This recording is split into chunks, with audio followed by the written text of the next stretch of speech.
माननीय नरेंद्र मोदी जिंदाबाद जिंदाबाद जिंदाबाद। माननीय योगी आदित्यनाथ जिंदाबाद जिंदाबाद जिंदाबाद। माननीय श्री केशव प्रसाद मौर्य जिंदाबाद जिंदाबाद जिंदाबाद। माननीय संजय प्रताप जायसवाल जिंदाबाद जिंदाबाद जिंदाबाद। संगीता प्रताप जायसवाल जिंदाबाद जिंदाबाद जिंदाबाद। विधानसभा 309 रुधौली के सम्मानित जनता का चुनाव निशान कमल कमल कमल कमल। आने वाले 3 मार्च को कमल वाला बटन दबाना है, कमल वाला बटन दबाना है। संगीता प्रताप जायसवाल जी को, संगीता प्रताप जायसवाल जी को भारी से भारी मतों से विजयी बनाना है, विजयी बनाना है।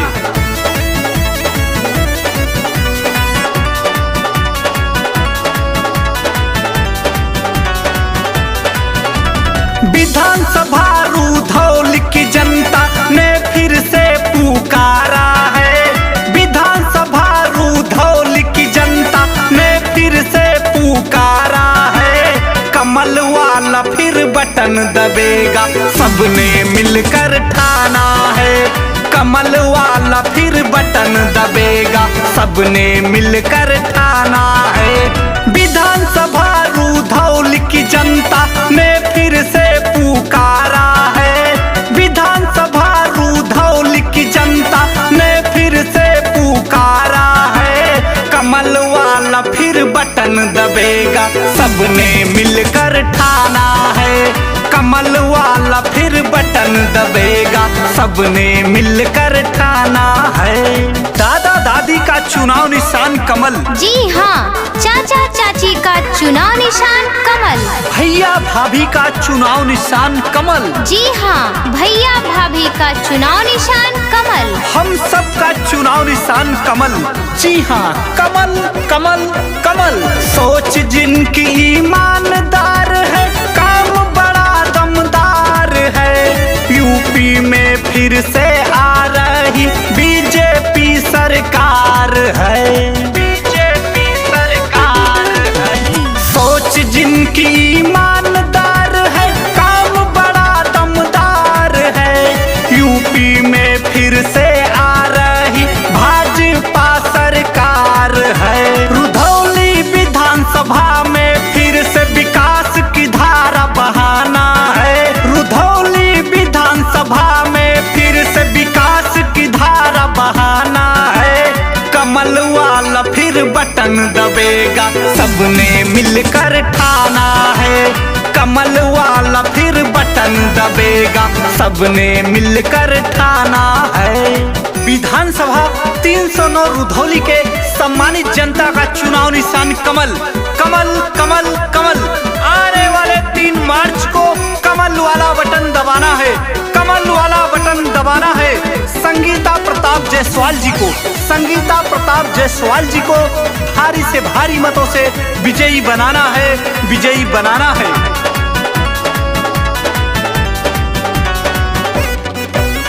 राष्ट्र हिंदू विकास के खातिर सबको एक हो जाना है। रुधौली के हर बूथ पे सबको फिर से कमल खिलाना है, फिर से कमल खिलाना है।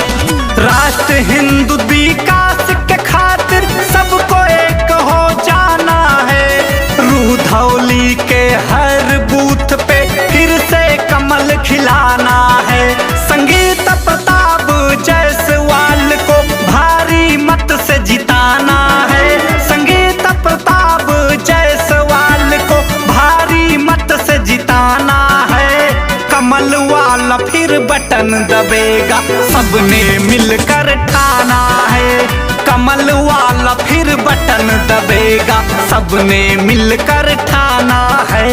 दादा दादी का चुनाव निशान कमल। जी हाँ, चाचा चाची का चुनाव निशान कमल। भैया भाभी का चुनाव निशान कमल। जी हाँ, भैया भाभी का चुनाव निशान कमल। हम सब का चुनाव निशान कमल।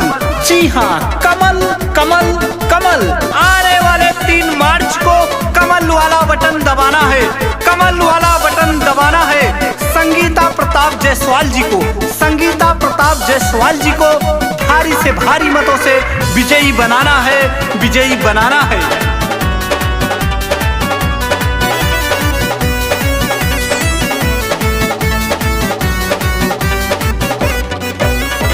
अमरजीत चौधरी विकास शर्मा का ये नारा है, दुखिया गरीब असहाय का बीजेपी ही सहारा है, बीजेपी ही सहारा है। अमरजीत चौधरी विकास शर्मा का ये नारा है, दुखिया गरीब असहाय का बीजेपी ही सहारा है। रुधौली के हर घर तक हर सुविधा पहुंचाना है, रुधौली के हर घर तक हर सुविधा पहुंचाना है। कमल वाला फिर बटन दबेगा, सबने मिलकर ठाना है। कमल वाला फिर बटन दबेगा, सबने मिलकर ठाना